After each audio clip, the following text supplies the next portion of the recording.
if we all quit our nice jobs, that we're going to be okay. Like we're not going to, I mean, none of us had any ether at the time. Like we are just kind of interested. So it was a big risk, but it really paid off. I mean, we have an amazing community, and it's been really good. But I still have this passion for like, how do I further increase my impact? And so we started Cryptex Finance as a moonlight project to Prismatic. So I've been still working full time as Prismatic, but on the side working on Cryptex, trying to build a new financial product for mostly for retail investors. Like if you talk to normal people, they know Bitcoin and they might know Ethereum, but they don't really know how to invest in everything. They know there's a lot of cryptocurrencies, but they don't really know like how do I get into the whole market. So that's kind of what we're trying to solve with Cryptex and TCAP. Awesome. And yeah, we are going to get into each the details of each of your guys' projects in just a sec. But Will, maybe explain a little bit about yourself and your background as well. Yeah, for sure. So similar to Preston, actually, I was also in the ad space and, saw that it wasn't, moving towards the greater good.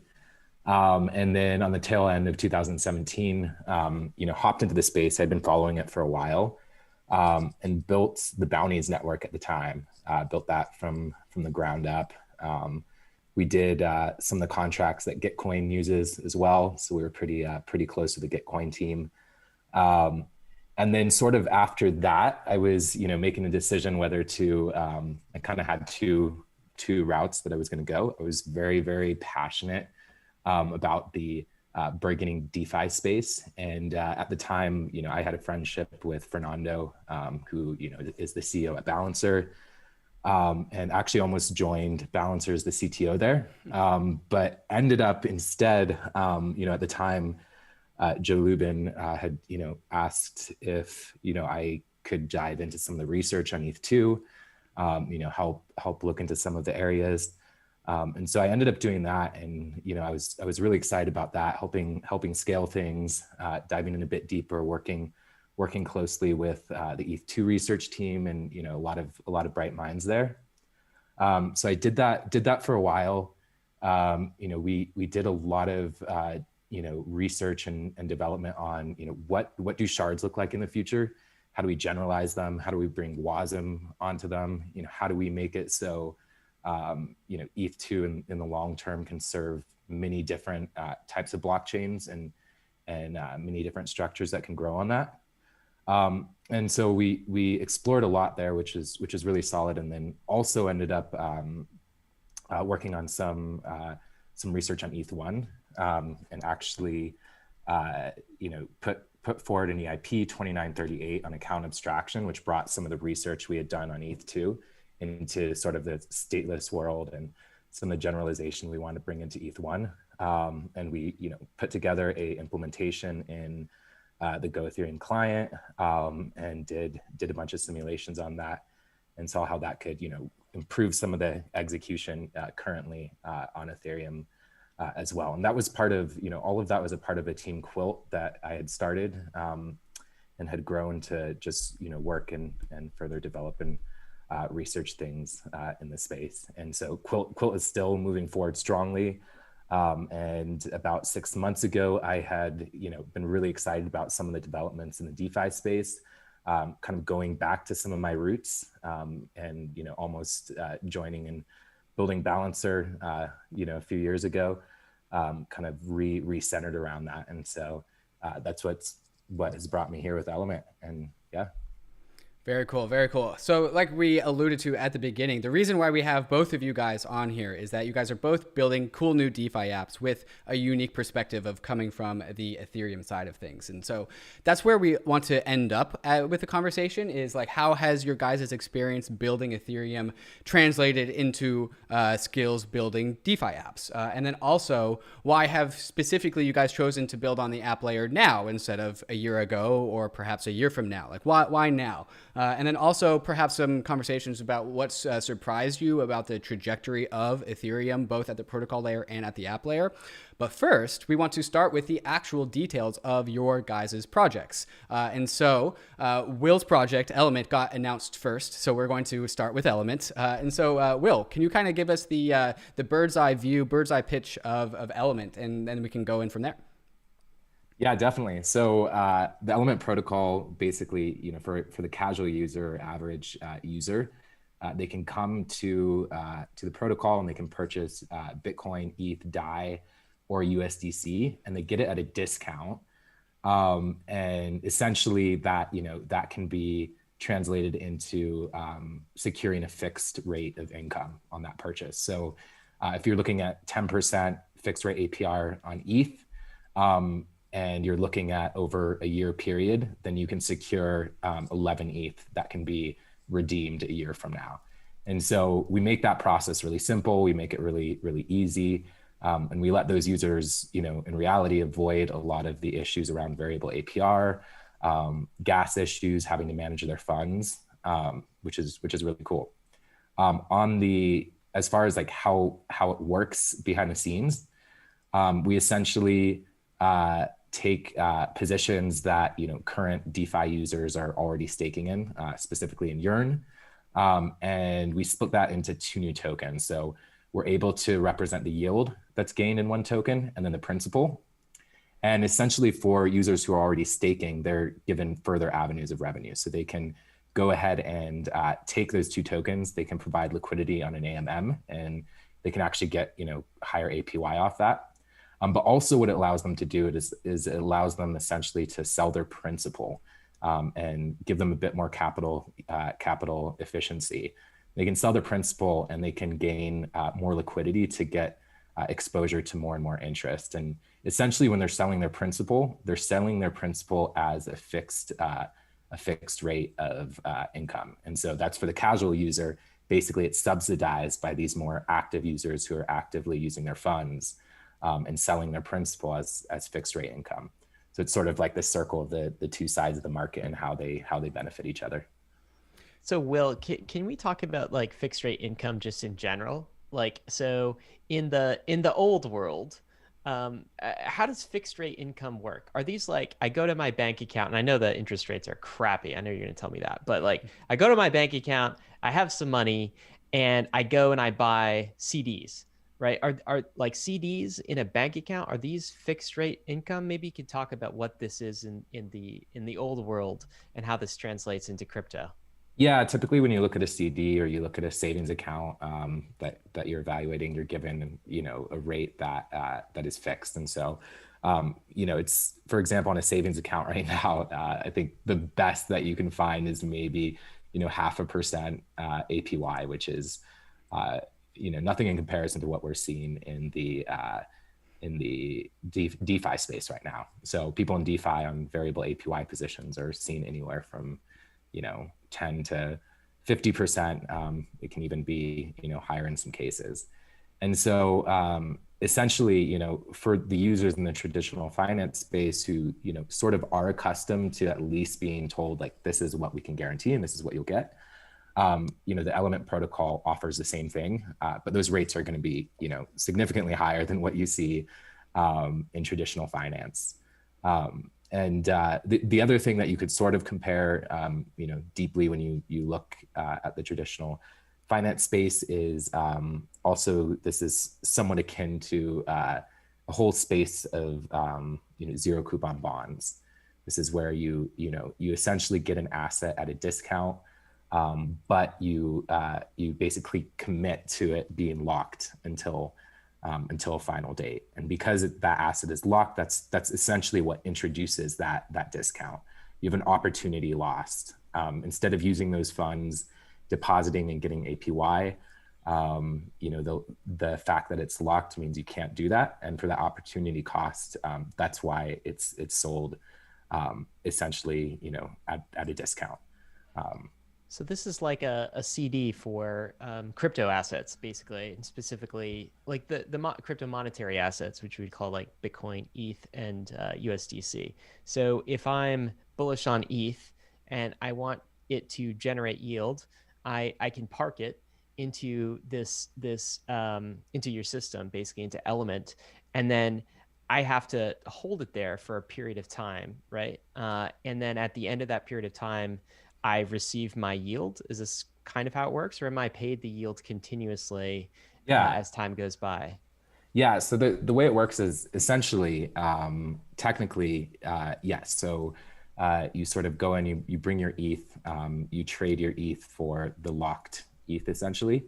And that may be locked, let's say, for 3 months, 6 months, but you get it at a discount that then gets redeemed for a larger amount at the end of that period. However, sort of what's really innovative, about what we're doing, is we've put a lot of effort and research into making sure that market is liquid. And so what that means, we're actually doing a custom trading curve. We're a launch partner with Balancer V2 as well. So we actually built a invariant. It's the constant power sum invariant, an iteration of some of the work that Yield Space has done. And so we're launching that, and it's been audited on Balancer V2, and so it enables liquidity for these assets. And so what that means is, even though technically you have 3 months that you have to be locked into this, or 6 months, you can actually exit at any time. So you could go through, let's say you're on a 6-month term, you could go through halfway at the 3-month mark and decide that you actually want liquidity again. And then at that point, you can sell it, with this custom curve, and then you'll have gained the interest along the way as well. This is not something you can do in like traditional consumer level, CDs that you might get in your bank account, right? They're really locked in. I've never seen a way to trade these on the secondary market. Is that correct? Yeah, no, that's correct. And that's what's so cool about this is we sort of, and this is what I love about the DeFi space, is it sort of opens up all these new avenues of innovation and all these new primitives that, I think a lot of them haven't even been explored fully in the traditional finance world. And just due to the, nature of AMMs, the fact that, like in Balancer V2, you can write custom trading curves, which is really, really cool. I have a lot of good things to say about Balancer V2, so a huge shout out to them. But it just opens up so many cool things. And so something that you would have originally thought you would have been locked in, exactly, you now have liquidity around being able to exit anytime. And so there's no real commitment toward that locking period, which is beautiful. So, Will, I'm interested in, if I'm bullish on a particular asset, this allows me to express my bullishness by committing to a lockup period. And then because I'm committing to that lockup period, I get to access that asset that I'm bullish on at a discount. And if I'm bullish on an asset, what would I like more other than the asset that I want offered to me at a discounted rate? And of course, the magnitude of that discount is probably correlative to how much yield is that asset can bear. But the cool thing about finance is that this allows two groups of people to separate from each other. People who want to purchase an asset at a discount, and that's one half of Element. Go into details on the other half. Is there some other half of this equation where people are getting extra yield on this? Where's the other half of this equation fall in? Yeah. So this is what's really cool, and this is what I love about about the product in general, is we're sort of we've done a lot of research and ideation and shared a lot of what these like market effects will be, or what we think they'll be. And so we're sort of letting the market push this forward. And so what our general hypothesis is, and we write about this a lot and we've dove into it, is essentially for the other side. We're talking more the sophisticated DeFi user, right? These are the DeFi users that are depositing into a Yearn vault and maybe shifting their assets over time, taking bets on different positions. And it might not just be Yearn, it might be a number of different protocols that they're jumping into. And so what we do is they sort of feel the market. And so we say that, it's the sophisticated users who are subsidizing the discounts of the casual user, and the casual users subsidizing the strategies of the sophisticated user. And so if I'm, the sophisticated DeFi user, and I am, depositing into, let's say, the Yearn ST ETH vault. And the ST ETH vault is, basically investing in the ETH2 staking position, right? And so let's say I'm, investing in that anyways, then with the Element protocol, what I can essentially do is I'm still investing in that position, but I get a little extra. So I now kind of split that position that I'm in into the principal and the interest. And so this lets me do a number of cool things. One, I could stake both those tokens and get a bunch of extra trading fees, and we've simulated that. You could boost your APY significantly, creating this market. But additionally, it gives me other like ways of escape, right? So for example, if I want to shift funds around, but I still want to keep exposure to interest, I can sell my principal. I have new liquidity. I still have exposure to that interest on that position. And now I can use that liquidity to put into any other position in the space. And so, however, we've dove into this concept called yield token compounding. And so this is the idea where you sell your liquidity, your principal, and in general, variable rate will always be higher, or should always be higher than fixed rate. Sort of how markets generally work. And so I can go ahead, because there's that split, I can go ahead and I can sell my principal, and I'm getting a higher rate of interest on the variable interest that I'm betting on. And so when I sell my principal, I'm selling that at less of a discount, and I get that liquidity, and then I can redeposit into that position. And I can basically increase my exposure to the interest. And I can do this multiple times. So I redeposit, I collect these yield tokens, I'm getting more and more exposure to the interest. I sell the principal, get liquidity again, redeposit, sell the principal, right. get It's liquidity recursive, again. right? Yeah, it's recursive. And I can do this like 10 times, do this more. And essentially it's another way of leverage. So I could have started off with 10 ETH, and assuming the variable position is going for 20% and fixed rate is going for 10%, I can essentially get exposure to 63 ETH worth of interest. Yeah. And if you're doing this with, there's really other cool things. Like if you're doing this with flash loans, as an example, you don't even have to put through the full capital. And this is where you can essentially get, 10x leverage on these positions and on the interest. By sort of selling your principal and doubling down on the yield and your exposure to the yield. So Will, we talk about money Legos so often on Bankless because that's kind of a great mental analogy for like what we're actually building here, right? So I'm gonna ask the question of like, you mentioned some other money Legos. What money Legos does Element build on top of? Like you mentioned Yearn, is that kind of the strategy piece? Are there other pieces involved? And then a second question to that is, this seems to be built on money Legos, but is its own money Lego. It's kind of a new DeFi primitive. So any thoughts on what could be built on top of it? Let's first take the first question of what money Legos needed to be here for you to build Element. Yeah, so Yearn is a huge one. And then, right, Yearn is built on a number of Legos too. So if you look at like what sort of, turns the DeFi world around, a lot of that is, Curve behind the scenes. And so a lot of, the APY and interest that Yearn is getting comes from Curve. And specifically also, for example, the ETH position where we're likely supporting within Yearn is also into ST which in general is a ETH2 staking protocol, a tokenized ETH2 staking protocol. And so there's all these like Legos, and it sort of depends on the vault.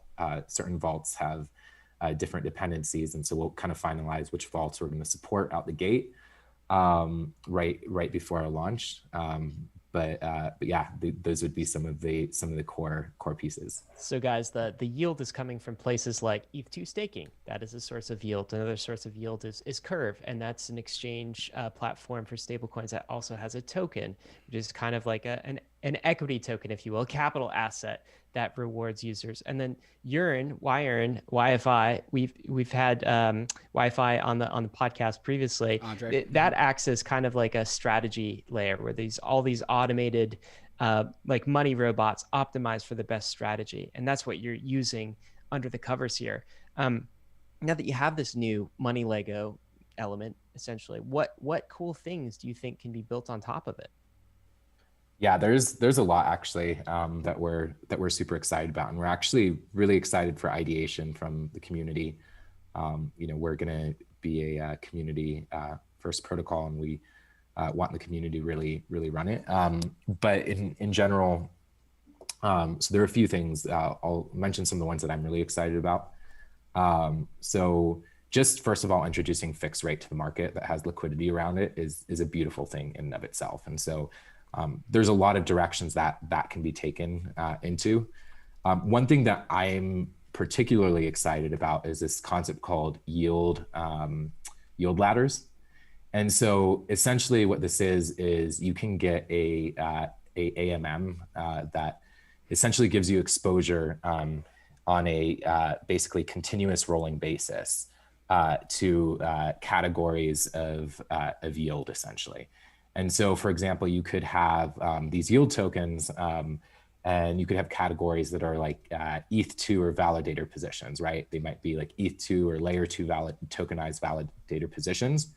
And because we have these, lockups in these times, you can essentially buy exposure to that whole category as a whole, and it sort of averages out the interest as it goes along. You could do the same thing with the principal tokens and the fixed rate interest as well, where you could get exposure to the highest rate, fixed rate interest, and you don't have to worry about lockup periods. You don't have to worry about redemptions.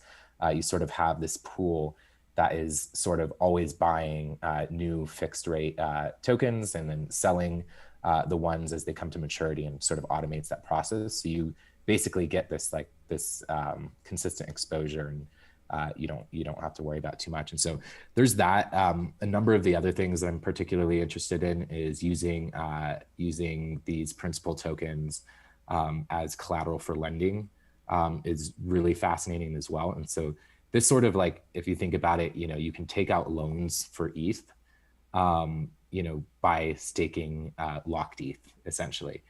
And this opens up a whole new market around, or a strong market around borrowing ETH and borrowing Bitcoin. And that market hasn't really taken off. And this protocol, in essence, creates that demand, which is fascinating. And so we'd really like to see in the coming months, a strong demand for borrowing Bitcoin and borrowing ETH through the protocol.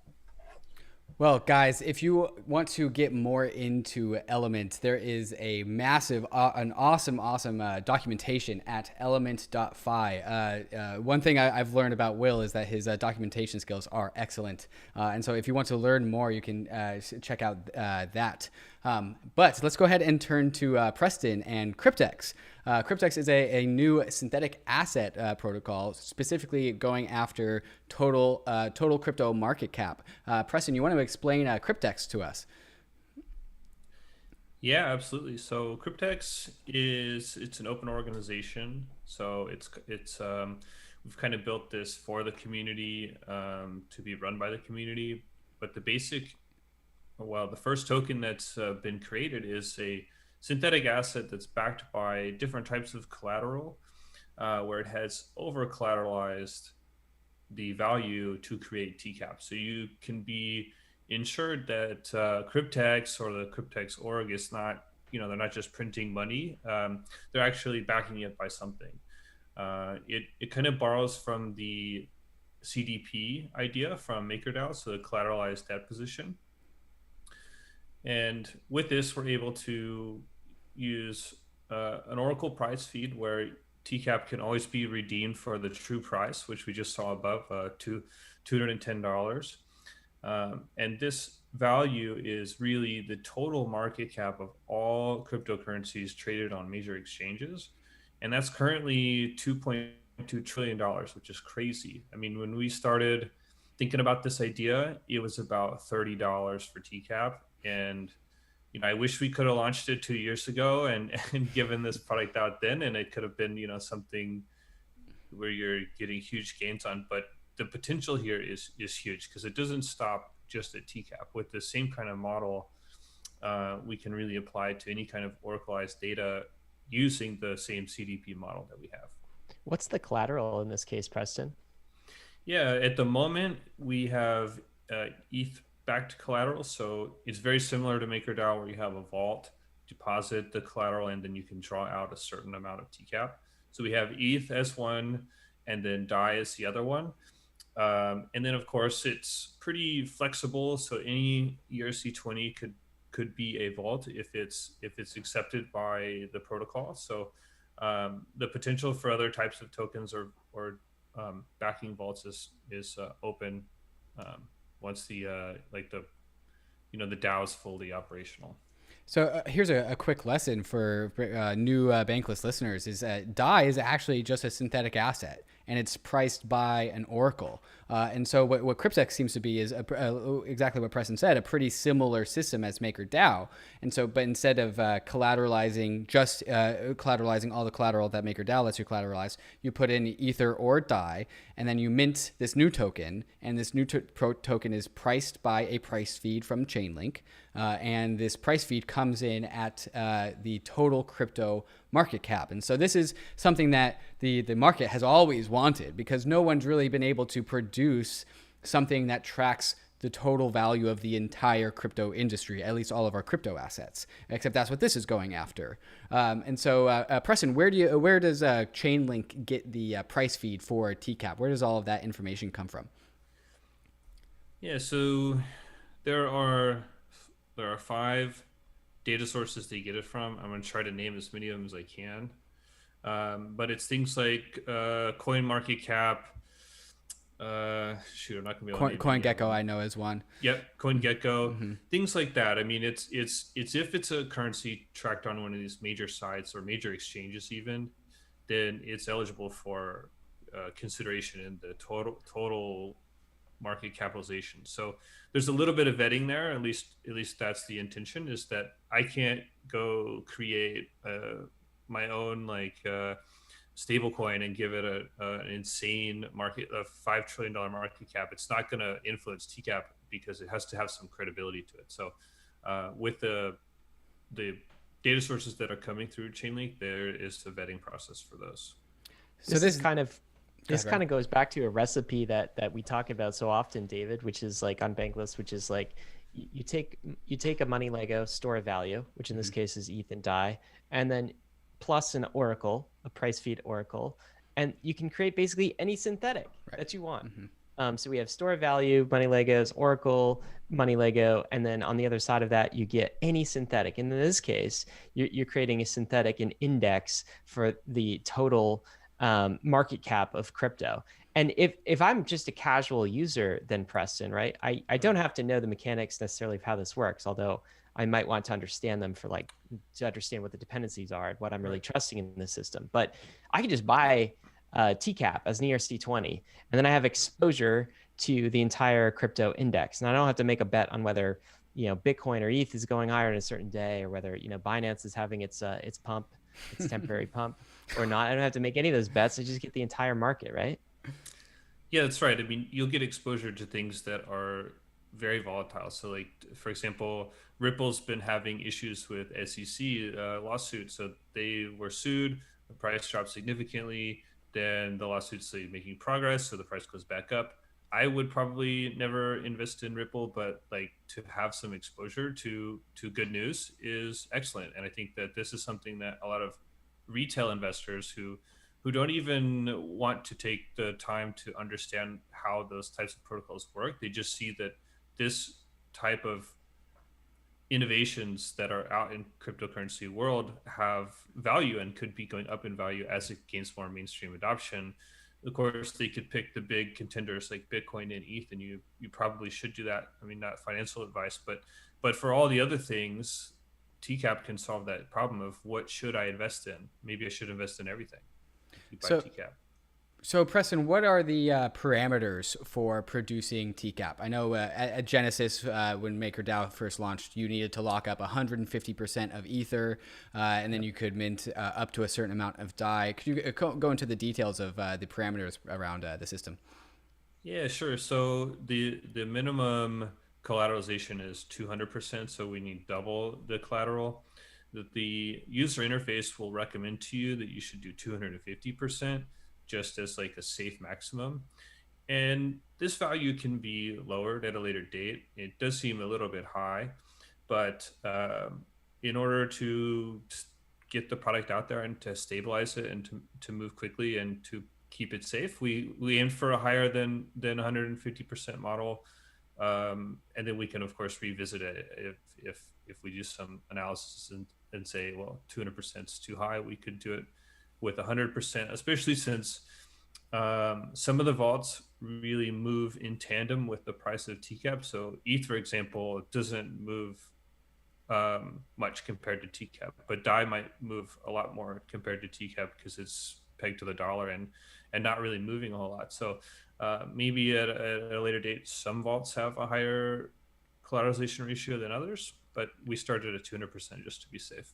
Right, and this is uniquely different from MakerDAO, where the Ether collateral it's the collateral against a stable asset. But this is not printing a stable asset. This is supposed to have an asset that ideally goes up in price. And so having DAI as the collateral for something that where you owe something that could go up and owe twice as much in the future, that could get into some hairy circumstances.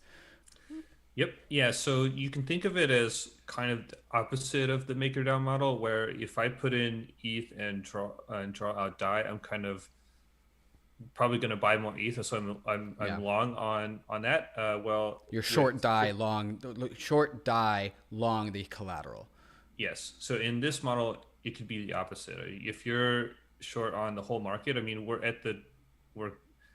in a bull market. Bull markets don't last forever. Maybe you're going to be one of the people who can pick the top and say, I'm going to draw out a bunch of TCAP and sell it for DAI with my DAI back vault, and then go back and pay back later when it's a lot cheaper. I mean, that's one opportunity for vault owners. The other one is that keeping the price in the secondary market stable. So the Oracle and Cryptex core contracts have no control over what it trades on Uniswap or SushiSwap or anything like that. But we do have a place where you can redeem this token for its true price based on the Oracle. So if TCAP's traded too high, you can mint some TCAP and then sell it on the secondary market. Once it stabilizes, buy it again, pay back your debt. And then same with the opposites. If it's trading too low, it's a good time to buy and pay back your debt at a discount. So the opportunity here to me is that not only could there be TCAP, but there's also this governance token, which could in theory govern over further synthetic assets, which makes Cryptex in the same sort of boat as perhaps Synthetics, which is a synthetic asset platform. What would you say would be the long-term vision of Cryptex? Are you guys just going to pump out a bunch of synthetic assets? Like, what's the deal? Possibly. I mean, we have a lot of ideas for new innovations that aren't out there, and our founder Joe Sticco is more of a finance guy, Wall Street guy, and he kind of interacts with a lot of type of the retail investors and users of this type of protocol. So he really understands what they want, and we have a few ideas that we want to work on. It's pretty interesting to me, being as a developer, not much of a finance person, to hear some of the crazy things that people might want to it's almost kind of like gambling, I guess, in the market. But there are some like synthetic products that you can come up with that are specific to the cryptocurrency world that just don't exist yet. So we have a lot of interesting ideas and potential future synthetic assets to come out. So I'm trying to get my mind mapped around how to compare Cryptex versus MakerDAO and Synthetics, and with MakerDAO it's very different in this with the sense that like the price feed Oracle is not DAI or it's not the dollar, it's TCAP. And it's also very different from synthetics in the sense that the collateral is not the native token of the system, it's other assets. Between those two differences, is that basically the main differences between other protocols, or is there other aspects that are different that are worth highlighting as well? I'd say so. I'd say that captures it pretty well. Okay, fantastic. Yeah. You know what's interesting here is like I've been surprised that MakerDAO actually didn't go down the synthetics route, but they've seemed pretty laser focused on DAI all of this time.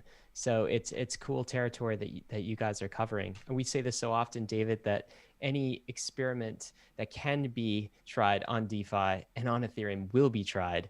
And so this is a new experiment. Really excited about what you're building too, Preston. So we want to pause for sponsors, but when we get back, we are going to dive into this trajectory of how you guys have come from kind of an ETH to, you know, almost a core developer type of role, core researcher type of role, to move to the app layer. We're going to talk about all of that when we get back, but we want to thank our sponsors for making this episode possible, and here they are. Synthetics is Ethereum's decentralized derivatives liquidity protocol. What does that mean?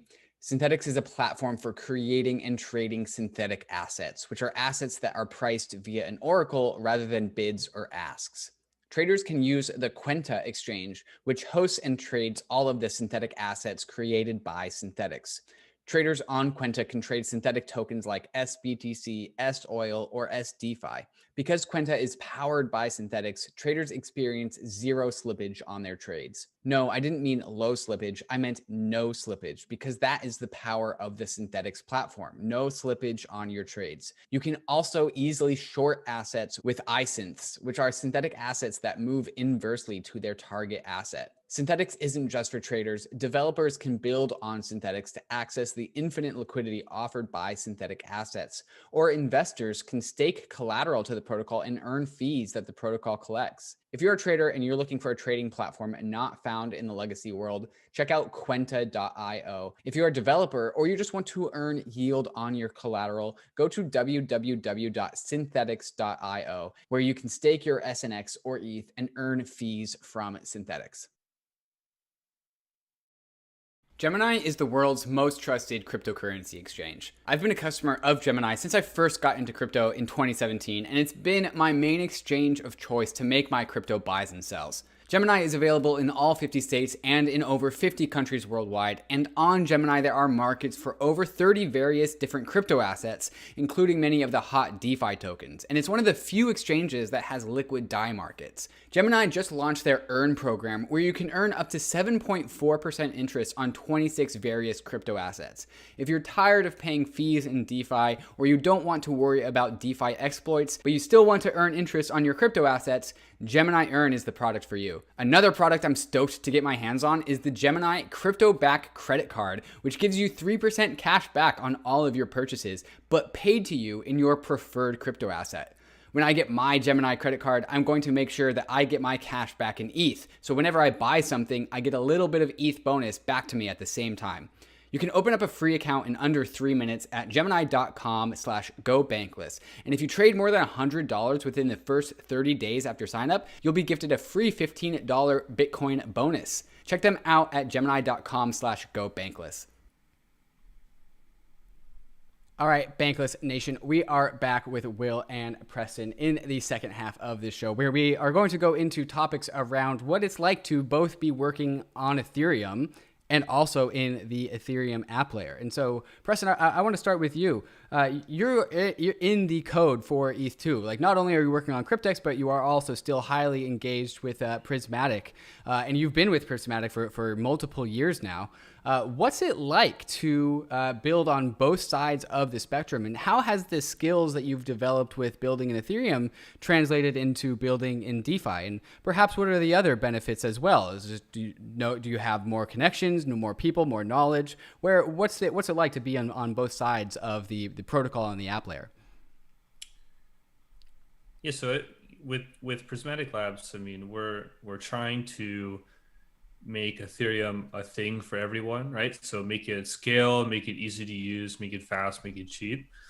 And part of that is understanding with part of building everything is like, who are your users and what do they do, right? So that's our users of Prismatic are, first of all, the stakers of ETH2, and then secondly, people building on the application layer. So over the last 3 years, I've been studying, DeFi protocols and how these things work and how people are thinking about finance and what kind of impact that I can have personally and that Prismatic can have in general as a core protocol team. And I saw that there's still these fundamental issues with the protocol layer. Like being a core protocol developer and not really interacting with the blockchain, you can kind of hear, oh yeah, gas is high, but you don't really feel it unless you're actually deploying contracts. Like I've interacted with whatever DEX to do some swaps, but it wasn't until last week we deployed TCAP and we were paying for these contract deployments, and we spent like 3 Ether to deploy a handful of contracts, and I'm like, this sucks, right? So I see why people are complaining, and it just brings more motivation back to improving the protocol itself. We've also made a lot of friends along the way in the last 3 years. We have been pretty lucky that the community supported us, and that we've done a great job. The Prismatic team is one of the best teams out there. They've done an amazing job bringing Prism to light and helping ship ETH2. Of course, we're not the only ETH2 client provider. There are many out there, and they're all excellent. But just the community's been really great to us, and we've been able to get when building TCAP, I was able to get feedback from a few select people, especially to validate the idea. Like, is it cool? Is it crazy? Will it work? What do you think? So it's been interesting. Yeah. Which is harder, Preston, building a DeFi app or building an ETH2 client? I don't know. They're both terrifying. There's there is like $8 billion running through ETH2, something like that, and Prismatic is a very large percentage of that.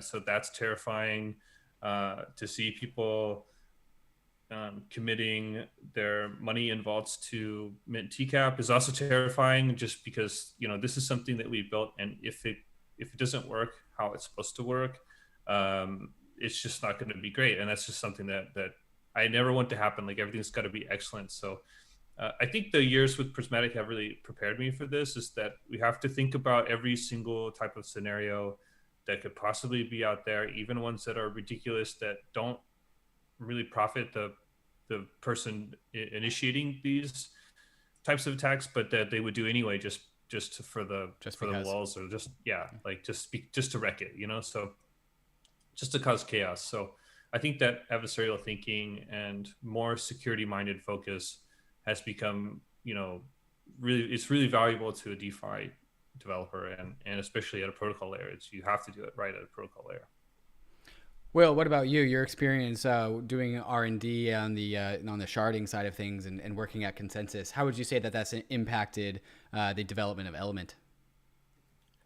Yeah, so in general, actually, Johnny and I both came from, both did ETH2 research. Johnny actually had built the initial Teku client as well. And, we all went to Interop together, saw Preston there. I think me and Preston, we have some good, some other stories that we can share at some point in the call. But in general, Johnny and I both, really take an approach that we like to simulate. We like to be well researched.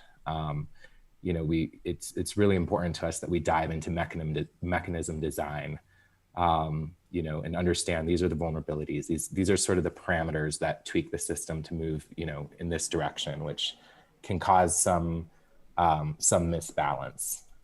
And this actually isn't that different than what you need to do in the mechanism design for figuring out how does a shard work, right? You sort of change and tweak this parameter, then over here it affects something, right? And so even in building DeFi applications, you have those same challenges.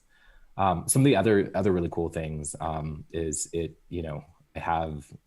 building an application while really strong understanding of the actual core protocol.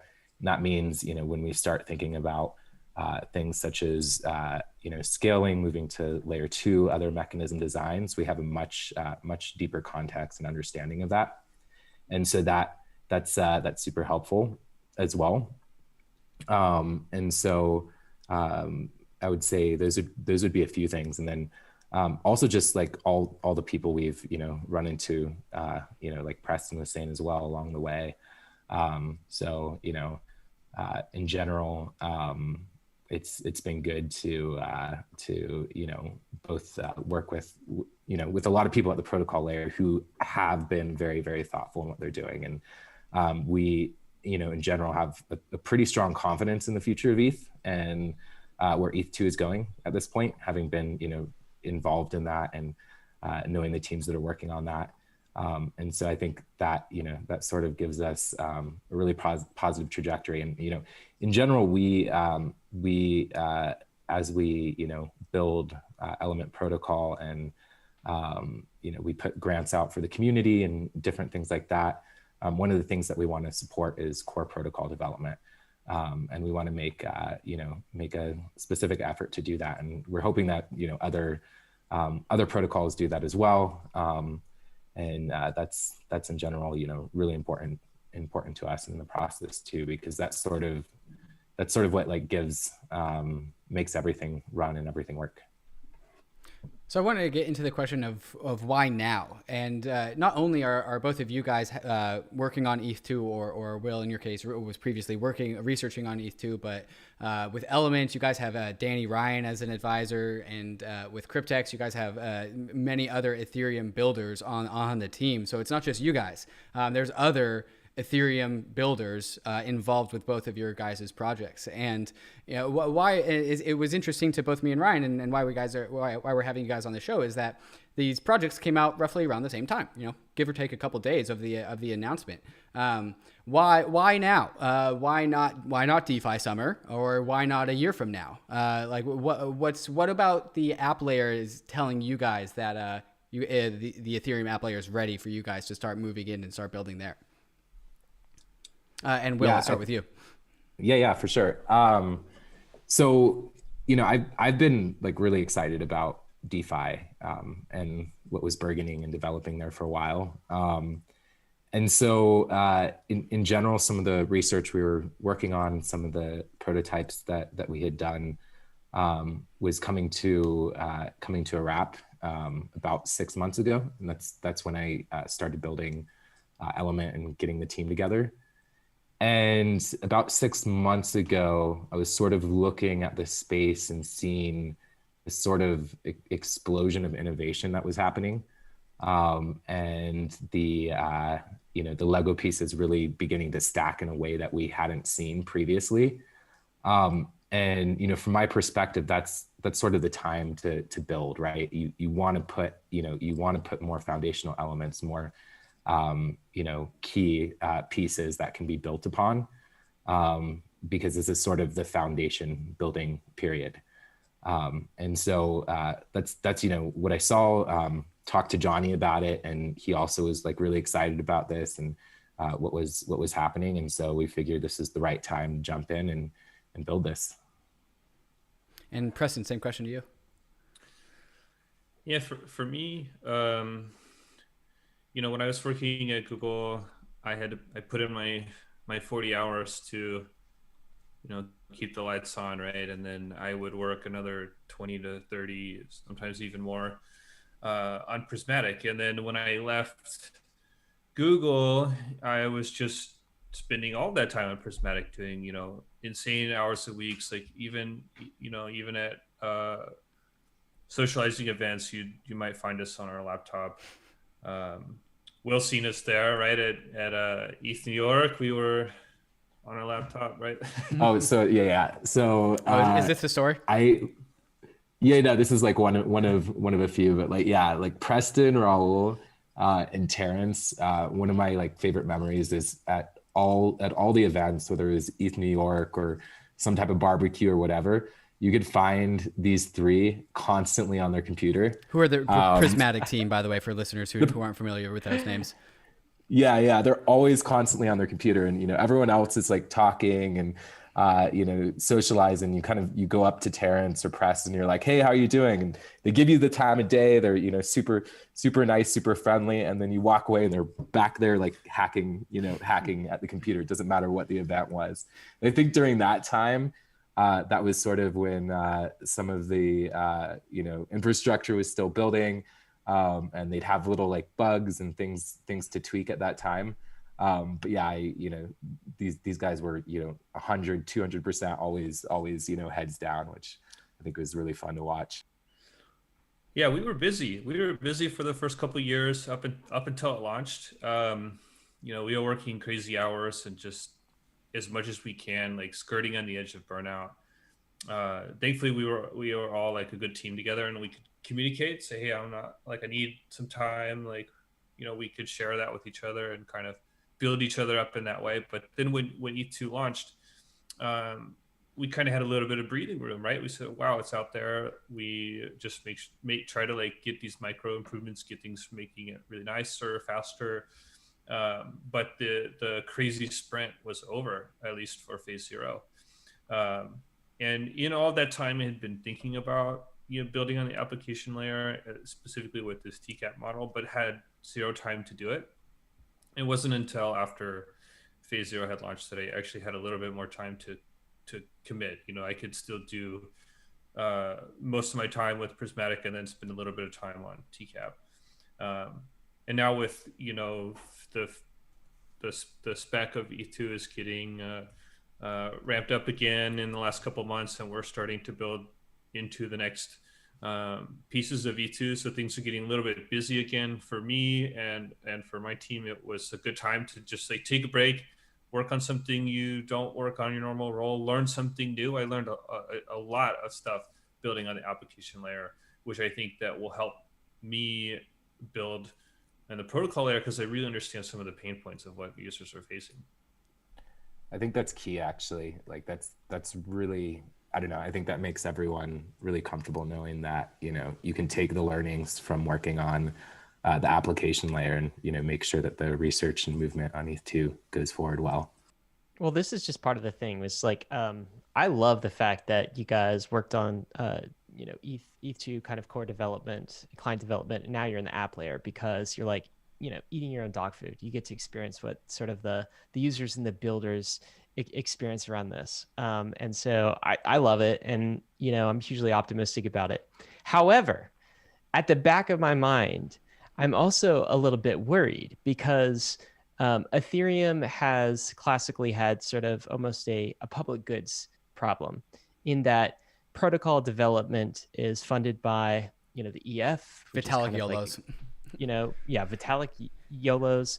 And, Preston, this because, the way Prismatic started. Yeah, we're YOLO funded first. That's right. YOLO funded, Gitcoin grants. When's the next check coming? There's not a revenue stream associated with the public good that is the Ethereum protocol. And certainly there's the vestiges of the original ETH Foundation, who has a treasury, fair. And maybe, as Will, you're pointing out, there are these other DeFi protocols who will contribute into the future that now have some decent treasury. So I'm optimistic about that. And yet, we might start to see a bit of a talent drain from the protocol layer to the app layer. Is this something that worries you, or do you think that this is this is good? Are you worried in general about the public goods funding problem on the Ethereum core protocol? Maybe we'll start with you, Preston. Well, slightly worried. I mean, the Ethereum Foundation has been really great to us, continuing grant sustainability and for growth, and those will continue for the foreseeable future. We have no doubt about that. And in terms of talent, I think that the hardest problems draw the smartest people. Whenever we're hiring for Prismatic, we are just flooded with amazing people that we wish we could hire all of them. But there's always this thing in the back of your mind where you're like, it's not sustainable, right? Like the EF will fund us to see ETH2 to fruition, but after that, what's their obligation to keep us going besides a maintenance apart. So we may have to scale back. So we're always thinking about, with Prismatic Labs, like how do we reach that sustainability? And so, you know, it's always there a little bit, but I think as far as the ETH2 is concerned, I'm not worried about it at all.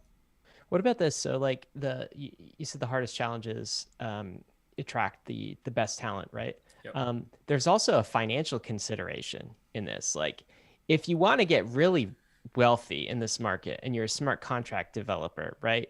You know, depending on what you do, the app layer might be the place to do it. Or heck, like maybe the best thing to do is to go fork you know, and create your own ETH killer, right? Now with all of your prismatic experience, is this maybe not a worry for you personally? Because it sounds like, Preston, you're here for a variety of reasons, right? Including like the world you want to see moving forward. But is this a pressure point on the talent pool available to work on Ethereum client development? Are they just attracted to other financial sources that might exist outside of it? Right, because it's one thing if grants and funding is available, but I don't think any amount of grants will ever be able to compete with tokens. Like tokens are lucrative, and that is the competition that the EF and Gitcoin has. Yeah, absolutely. I mean, with Prismatic, we can offer some nice salary and like benefits and things, and working on an amazing team solving hard problems. But there is no 100x opportunity with Prismatic. We don't have a token.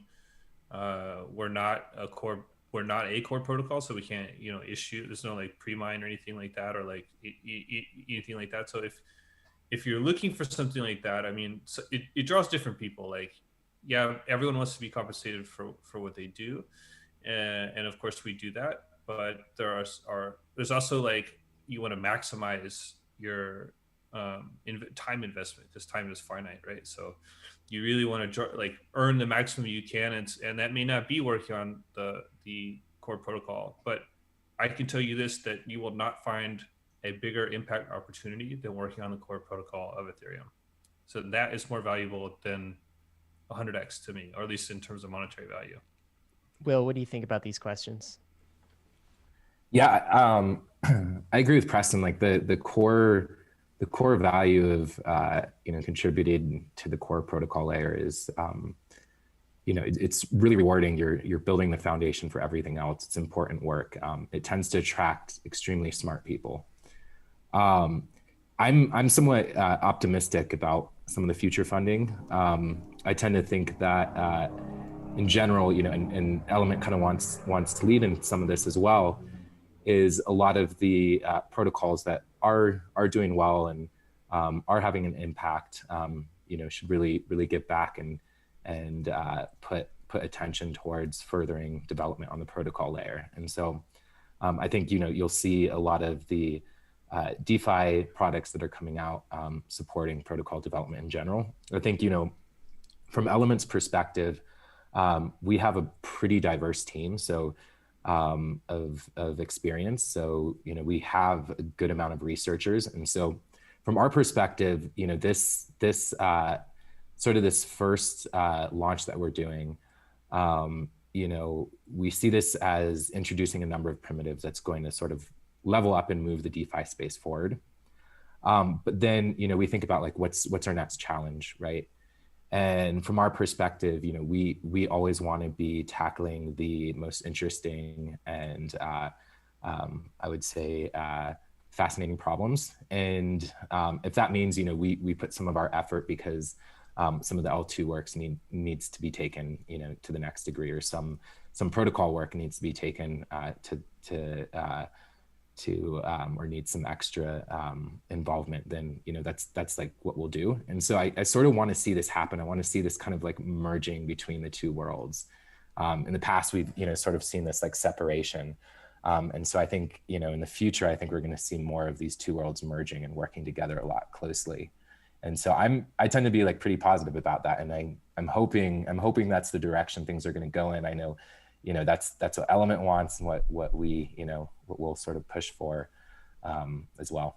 So So with your guys' experience in both the app layer and the protocol layer, and also just your time in Ethereum, which, you guys have 3+ years in Ethereum, I believe both, which, I mean, Ethereum's only 6 years old, so it's over half of Ethereum's lifespan. What perspectives would you say that you guys have that you wish the broader community had? Because so many of Ethereum's community members have come in the last year or even less ever since DeFi summer. So with your guys' experience, very long experience throughout Ethereum, what do you wish was more commonplace as a perspective throughout our community? Will, let's start with you. Yeah, I would just say, don't forget the devs and the hands that feed you, right? So if you're on the application layer, none of what you are doing is possible without the strong and hard work that the protocol devs are doing. So, that should be front and center and on everyone's minds. Preston? Yep. Yeah, absolutely. I mean, don't forget when gas prices are back to a normal level because of protocol advancements who helped do that. I mean, that's what we're trying to do, is make it a much better place. But also, I want to point out that this, Ethereum is 6 years old, but this is still early. When I got in, I thought I was too late. I was like, oh, I didn't get a crypto kitty when they were really nice, and I missed the whole thing. But then in the last 3 years, I've just seen incredible innovations, and DeFi summer and DeFi really starting to become a thing, and NFTs, and just constantly amazing people coming out of nowhere and building amazing things. And there's still a lot to come from Ethereum, and we're not even close to a mainstream adoption yet. So if you think you're too late, if you think I don't know, because Ethereum's reaching all-time highs, it's not a good time to get in. I'd say any time's a good time to get in, even if the price is trading high. So yeah, I totally agree. Let me underline that point. There's only 500,000 DeFi users or less right now. This is so early. That's the population of a mid-sized US city. That's what we're talking about here. So all sorts of ways to get involved here. Make sure you do that. Gotta ask a question about ETH2, because I have two ETH2 devs and experts here. So it's been what, 5 years, 5 months. It felt like 5 years, but 5 months since launch. How are we doing so far, Preston? How are things going? Have there been any surprises, any hiccups, or is it going better than you thought it would go? Yeah, it's definitely been a roller coaster of emotion, really. If you look at the chain, it's not a roller coaster at all. It's exactly how it's supposed to go, very stable, smooth, and amazing. We had a few incidents with slashing, people getting slashed, and as people are learning what not to do, this is becoming better, and we haven't seen a major slashing event in a long time. So this is great. I think that all of the clients are advancing in the right direction. They're getting cheaper to run, they're faster, and they're also getting ahead of what's coming next. So they're prototyping quickly and building quickly, and it's just like last year and the year before, where we're getting ready to launch testnets and getting users in and getting things going. So it's been exactly how I thought it would go, if not better, because some people were worried, how are they going to launch at the beginning of December? There's no way, but then it far exceeded our expectations on the Genesis event, and since then has just continued to be this amazing protocol that's just been cruising along. Do you remember when we were worried that we wouldn't get enough stake in the contracts at launch? Yeah. Now look at us. I am part of me was is kind of knock on wood, because I'm a little bit surprised in a very pleasant way that nothing's blown up yet, right? This is new territory. So credit to all the client development that went into this, and all of the teams that participated in it. But yeah, are you surprised nothing's blown up yet, Preston? No, we everyone did an amazing job, and there are several people in the shadows that help find things before they become an issue. Thankfully, there's not been any showstopper bugs in E2 because of all the audits, because of all the process, because it took so long. People complained it took so long, but look, it's gone exactly how it should have. And that's why we took our time and did it right. And just thank you all client developers, all security researchers, protocol developer, spec designers, everyone who was involved did an amazing job, and that's why it's succeeding. So no surprises. It hasn't blown up. It's been just like we thought it would. Okay, so what is now next in the path? So we've got to kind of phase 0 launch, right? So the next milestone, big milestone in my world, besides EIP 1559 on ETH1, is the merge. When does the merge happen? When do we get rid of proof of work, or are there other milestones before that that you're paying attention to?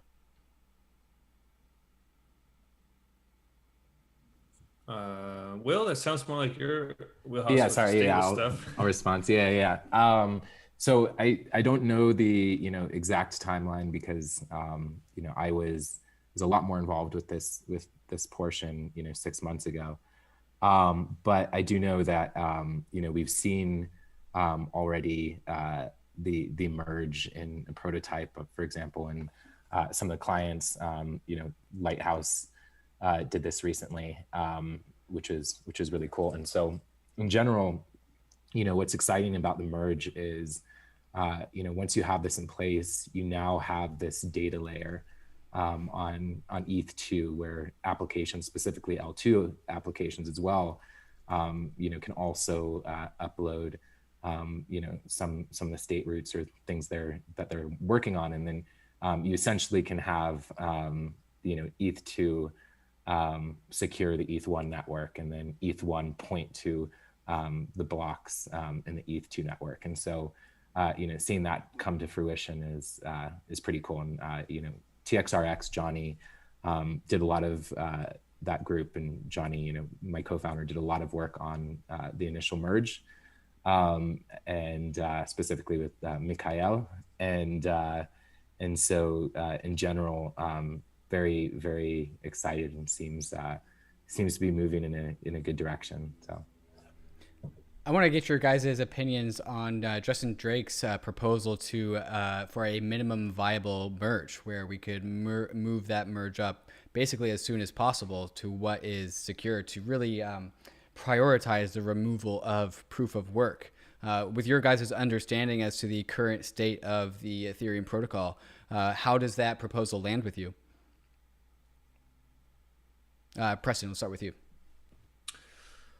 So I would love to see ETH2 getting put to work. Right now, it's finalizing the beacon chain and doing great work there. But to merge things together and to actually having it securing the whole of the network, that's what I want to see, and I'd love to see it as soon as possible. I don't have any aggressions against miners. I think they do a great job securing the network. But I would also love to see ETH2 validators, people who have invested in ETH2, to start earning those gas fees rewards and things like that. Yeah, I think it's smart. Try and get the minimum possible to get the two merged and working together, and then sort of put some of make sure that that's validated, that moves forward, and then begin some of the other deeper pieces like the statelessness and EVM changes and transfers and withdrawals. So it seems to be like the right way to do this. You want to sort of start off with that first increment, see, and then see the evolution, and then begin to build on top of that, because that's going to be a huge switch as we move ETH1 towards a POS system.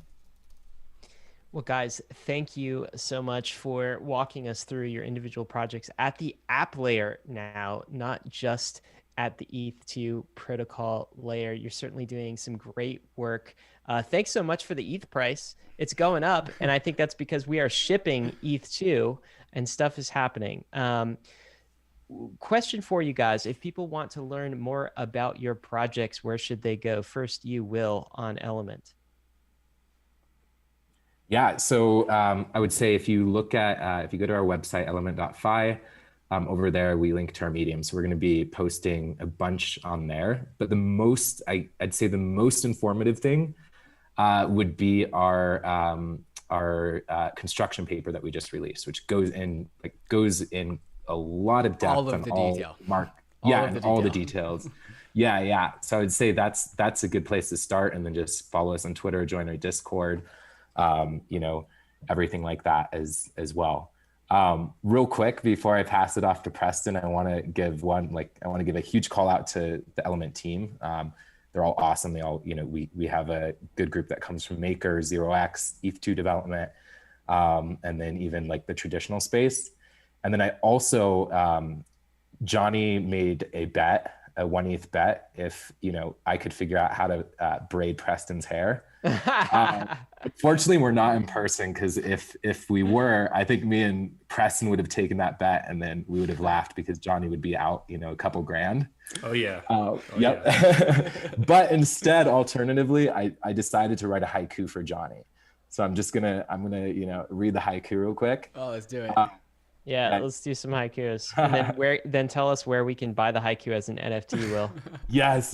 How about we tweet it and then we tokenize it? It's a good place to start. Give it to us. It goes, his galaxy brain, why quit me, can't quit me, best hair in crypto. And there's a number of inside jokes there, so I had to throw it out there. Amazing. It's live on Bankless. Crypto culture is tight, by the way. Yeah. Back to you. Where should people go to find out more? And who do you want to thank? Who's gonna? Yeah. So, Cryptex.finance is the site. You can find everything there. Our white paper, Medium, Twitter. The application is there too. I'd say take a look, give it a try, see what you think. Join our Discord, ask questions if you like. We've got a great community that we built together. So even if you just want to share some memes, come on and share some memes with us. We'd be happy to see it. I'd love to thank everybody on the Cryptex team. Everyone at Prismatic as well. Like, they've been super awesome supporting E2 the last 3 years. So without those guys, I would not be in this position on Bankless building on the application layer. I'd just be some guys working on ads, So really happy to be here, and thanks to everyone that we've met along the way. And Preston, we're ready for your haiku whenever you want to read it. I do. An after I show do think deliverable. Preston has better hair than James Presswich. So. That's a controversial statement. Finishing up with a spicy take. We're gonna leave that in. We're not gonna clip that, Will. No.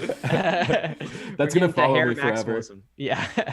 All right, guys. Well, it's been a lot of fun. Thanks for all of the work that you're doing. To the Bankless community, we hope you enjoyed this episode, learning about these projects. Of course, risks and disclaimers. ETH is risky. DeFi is risky. So is all of crypto. You could lose what you put in, but we are headed west. This is the frontier. It's not for everyone, but we're glad you're with us on the Bankless journey. Thanks a lot. And claim your badge. All right. Thanks, guys. Thanks all. Thanks. Bye.